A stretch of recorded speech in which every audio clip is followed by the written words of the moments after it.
रोम रोम भाइयों। ऋतिकભાઈ આપણે દિવાળીના દિવસે બુલેટ લઈ જવાના હતા તે?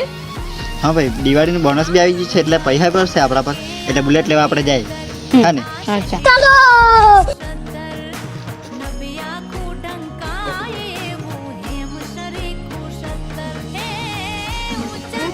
હા ભાઈ, અમને બુલેટ જોઈતી હતી, આપણે તમને ફોન કરેલો હતો. હા મને સહી કરી દેજો. હા ભાઈ, કરી દો માટે અમારી સહી. ચાલ ભાઈ, આપણા પૈસા આપતો ચાલો ભાઈ. હા બરાબર. પૈસા અમારા થેન્ક ભાઈ, બુલેટ દેખડાવી દે ને અમારે. ચાલો તમારી બુલેટ.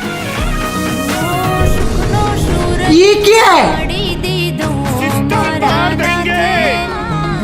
ચાલ એક ટ્રાય માં ચલો